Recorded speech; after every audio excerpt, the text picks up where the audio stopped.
What's up, y'all? It's your boy Sean P back again with another edition of Hip Hop Roundtable Reviews. So tonight we're going to follow up after the resounding return of the Clips to the hip hop world with "Let God Sort 'Em Out." It has been an album that has taken the hip hop world by storm. Has gotten a lot of critical acclaim, a lot of critical praise, and it's right now the front runner for by many as the album of the year. Um, it's really taken the hip hop world by storm. The rollout, using a traditional rollout format, reminiscent of that of the 2000s, of doing a lot of radio press, a lot of podcast press, which took a lot of people back to the golden era of hip hop. You know what I mean? So the album came out. It's expected to sell about 90,000, 90 to 100,000, I think, first week, which is very good for an independent artist, given they just went to a Rock Nation distribution management deal. So I believe that would be the second highest first week debut besides Lord Willing, which came out in 2002 for the Clips. But anyway, a week later, we have a resounding success for Let God Sort 'Em Out. But tonight, I want to look at a specific aspect of the album, which I don't think is getting enough play. And that's the production on the album.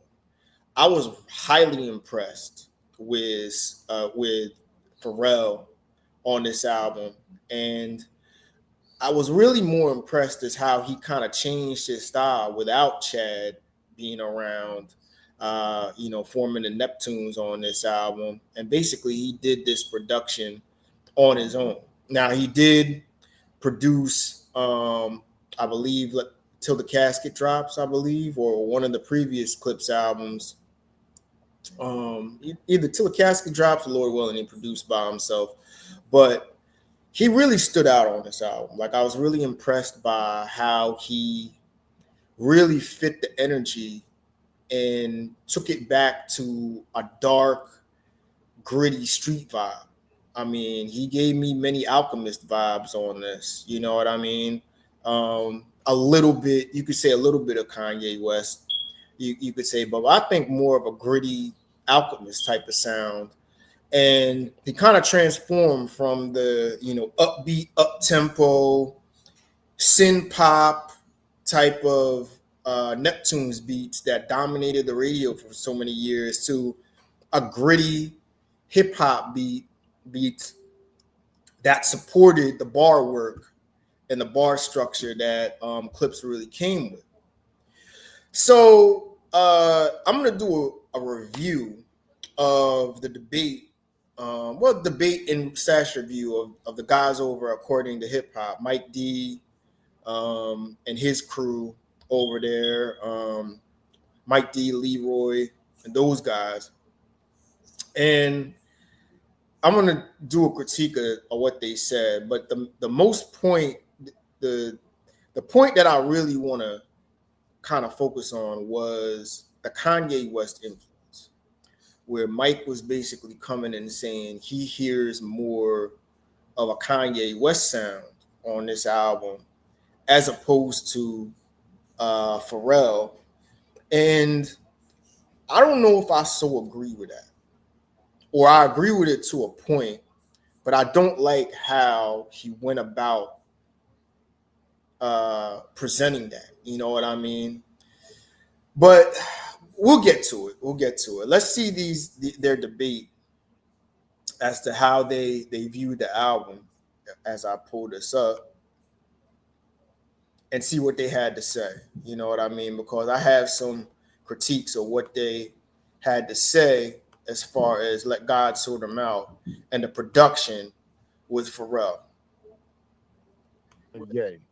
We're talking about Yay. I could get this going. So, Mike, you wanted to say something a little bit more. I know Leroy wanted to come in a little bit and kind of provide a rebuttal, but Mike, go ahead and continue your thoughts and where you stand with this. Well, my thing is the fact that, again, Pusha T has been around Kanye since, how long has it been now, man? Maybe like what, since 2000?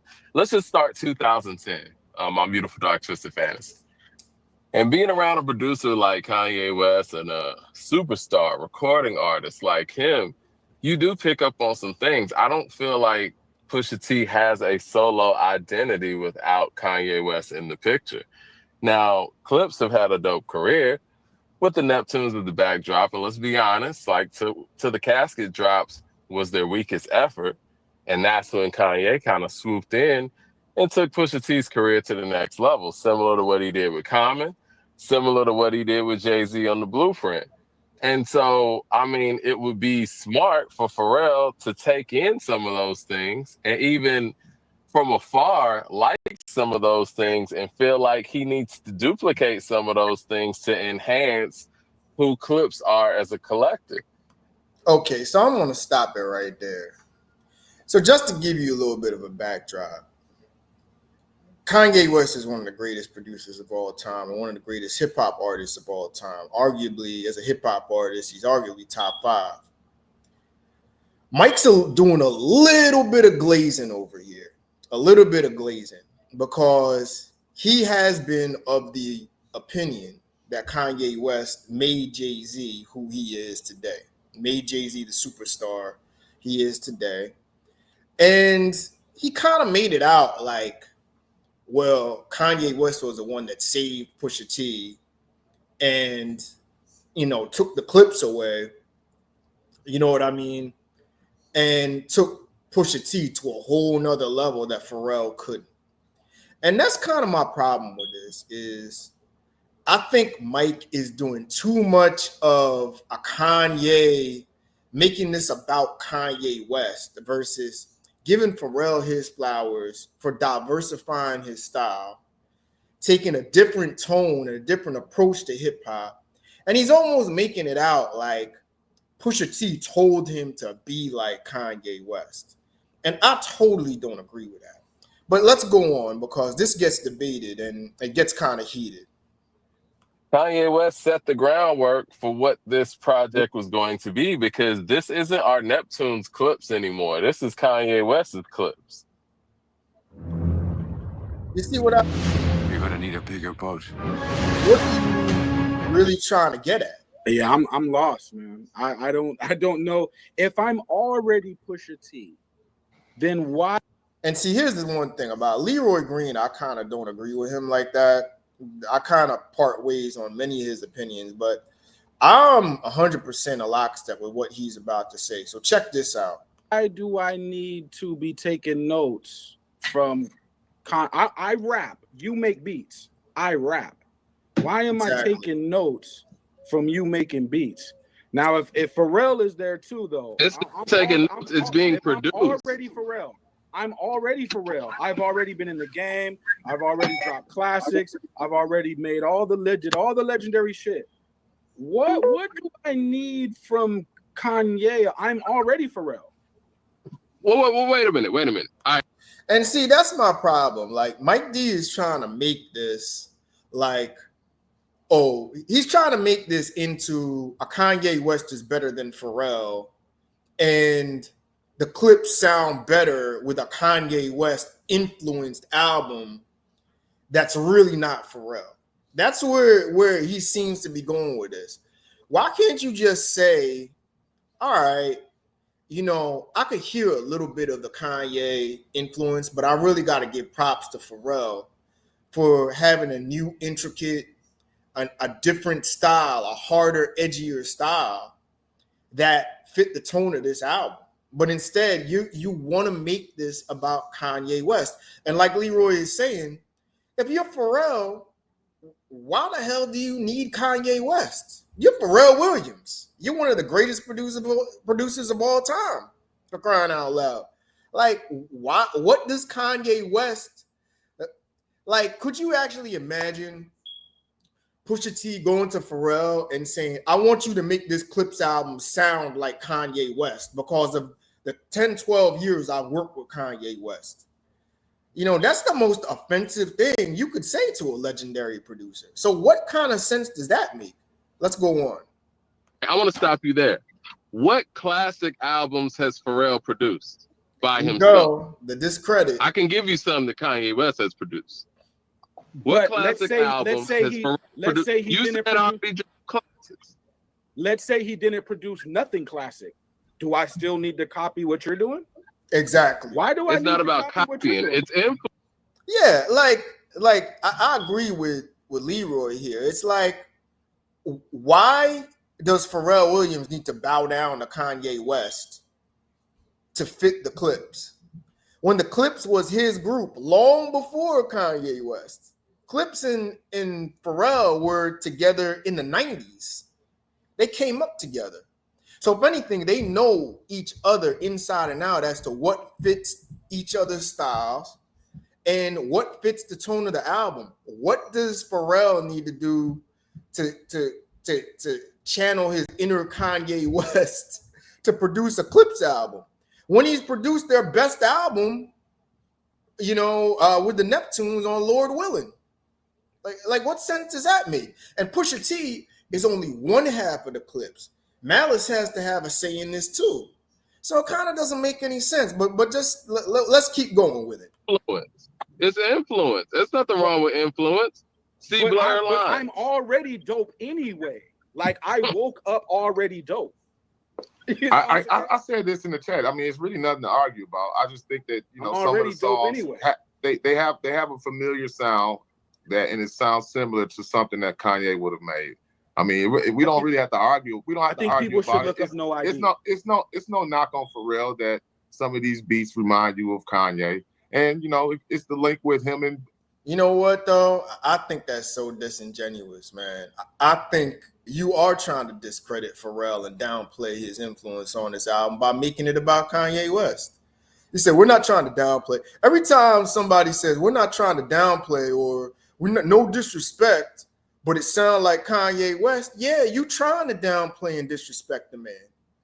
Like you're definitely trying to do that. Don't try and do that backhanded way of complimenting a man and say it's nothing wrong with having a Kanye influence. Like stop that shit.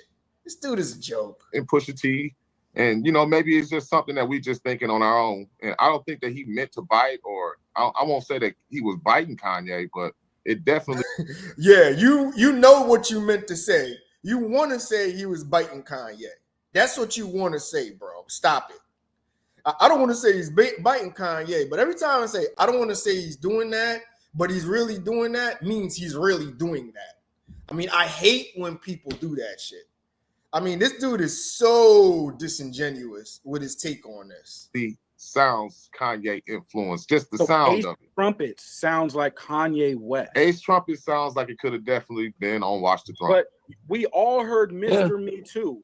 Play Mr. Me Too, then right after Mr. Me Too. No, it don't sound like that. Well, I don't know about that. Mr. Me Too kind of does sound like some of the beats on this album. Maybe a more I'm not going to say a primitive version. I think Pharrell added more instrumentation, but the bass line patterns of Mr. Me Too does resemble some of the beats on this album. I think on Let God Sort Him Out was more an advanced version of a beat like Mr. Me Too. So I don't think Leroy is wrong on this. Like Pharrell has his own sound. Are you talking about Liftoff? Like Pharrell has his own sound. Pharrell has his own sound, like Timbaland, to where I don't want to. You know how many beats Pharrell has made? Go. Hey, I want to make sure we give. I want to make sure we give the Clips their due, and let's talk about the album. So we'll come back to this topic. Right. So yeah, because I don't hear nothing. Kanye we left off. Where did we leave off? We left off at Ace Trumpets. You didn't hear anything. You claimed that Common was a superstar with like water for chocolate. Kanye did that. Here we go. Now you see what I'm saying?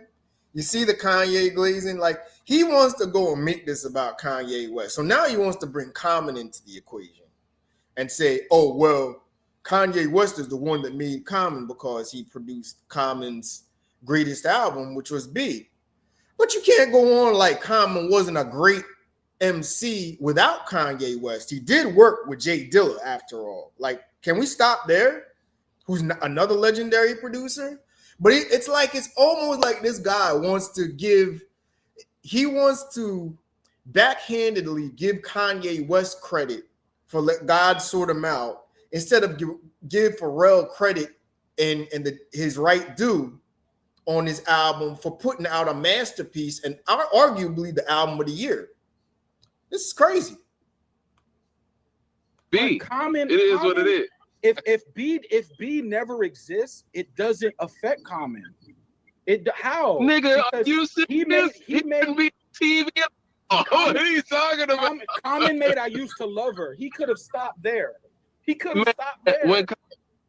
We as hip hop fans appreciated Common, but as a mainstream success, that all happened when Kanye came into the fold. That's just the facts. They was jacking Little John and stuff back then. So what mainstream are we talking about? I want to talk about the Nas verse, guys. They was jacking Little John. Let's talk. What are we talking? Okay, so back to the whole thing, and see, he tries to make this a whole deal about Kanye West and how great Kanye is, and that's another thing that I think is disingenuous too. Is he's almost trying to say, well, it's a mainstream thing, and Kanye made Common mainstream, right? So, like, the most mainstream success the Clips have ever had was with Pharrell. Their biggest hits were with Pharrell. Grinding was with Pharrell. Their first album, their highest selling album was with Pharrell. Their second highest selling week was under Pharrell. They didn't need Kanye for that. If you want to make the debate about, well, Pusha T sounds right only with Kanye West on a Pusha T project because Daytona was damn near classic and Kanye produced that, okay, well, that's a separate argument. You know what I mean? But don't try and pull the Clips in and say, well, the Clips had to tell Pharrell to sound like Kanye to get the sound they want. If that was the case, they either wouldn't have made the album or they would have went after Kanye West. But obviously, Pusha T had issues with Kanye West, and they split with him. So, I mean, and now that I think about it, if he really was at odds with a man, that's the last thing he'd want to do is try and mimic his work if he don't even feel the guy like that. You know what I mean? This was clearly a Pharrell Williams production, and I don't think they're giving Pharrell his due respect. I don't think I'm not going to say the blogs. I've seen several comments and posts giving Pharrell credit, but I think if this is the new Pharrell, I like this version of Pharrell. I think Pharrell has a second act in hip hop. This sounds almost feels like he's it almost feels like he's going into like more of an alchemist mode, and I'm probably going to stop it there as far as this video, as far as this is concerned. But what I will say is back to the production on this and Pharrell. Like Pharrell, I think that if Pharrell sounds like this, he has a new second act in hip hop as far as raw, gritty, grimy, street hip hop, dope boy hip hop. That still is kind of catchy, but simple. You know what I mean? This could kind of be like, Swizz Beatz, who had a second act. This could kind of be like Alchemist, who had a second act. And I always thought like Pharrell was one of the greatest producers of all time, but I think he was a second tier producer. Like, to me, you had Dr. Dre, RZA, Primo, Timbaland, and and Kanye West. That's the 5 elite right there. That's the 5 elite producers. And then right under that, you got like Alchemist, you got Pharrell, you got Jay Dilla, you got Swizz, you got who am I leaving out? Maybe No ID, you know. I'm leaving some people out, but those who come to mind. But he was a tier 2 guy. You know what I mean? Now and eventually you're gonna have to start saying maybe DJ Mustard, you know, who's coming up with a lot of West Coast bangers, and the success of GNX and the success of Not Like Us. He's gonna be in that conversation of being a tier 2 producer. But I think Pharrell is a tier 2 greatest of all time producer. But if he continues this run and he starts to focus on more hip hop based acts than pop acts, meaning you know, maybe more work with like a Kendrick Lamar, work with rappers like a Freddie Gibbs, maybe, you know what I mean, maybe with some of the Atlanta rappers like a Jid, you know what I mean, or a J. Cole or something like that, and he has a second act with this type of style, I think you could potentially put him in the 5 greatest debate, where he's actually absolutely rivaling a Kanye West. Because the thing that made Kanye West great was the good music run in the 2010s, post My Beautiful Dark Twisted Fantasy. Kanye, that was his second act, where he took his game to another level. I could see this now with Pharrell and the production on this. I really think this was outstanding production, and I think it's getting downplayed. I really think it's getting downplayed, as you see from the video. Like you got the audacity to say this was Pharrell trying to copy Kanye West. Come on, man, stop with that. And that's a legendary producer in his own right, and I think that's very disrespectful. But you can tell by this dude's statements, he's a Kanye glazer. He's got to be a Kanye glazer if you're going to come with that, because you're trying to make everything about Kanye West when Kanye West was 1,000 miles away from this project. So anyway, that's the only thing I had to talk about, is the production, which I think, and I'll tell you, I don't want to use the classic word, but man, it's on their way, because I'm listening to songs that I just thought were all right, like I think the EBITIA, I think it is in the middle. And I'm rewinding that now. I'm playing that back to back to back. You know, Mike Tyson, Blow to the Face. I mean, FICO. I mean, I can't stop. You know, this song, I've never played an album this hard. You know what I mean? Because I've played this album back to back to back, front to back, in only a week, and it's never getting old. Like, it's starting to get that classic feel, even though we got a long way to go to that. But anyway, tell me what you think. You think Pharrell's production and beats are getting downplayed on this project, and he deserves more flowers? Because I think he does. And do you think if Pharrell has this type of sound, he can enter that greatest producer of all time, enter that Dr. Dre level, that Timberland, Kanye West level, where in terms of hip hop? You tell me what you think. How do you think about the production on Let God Sort Him Out? And with that, I'm going to be back with some new content soon, and I'll enjoy the rest of your evening. I'll talk to you soon. All right. Peace.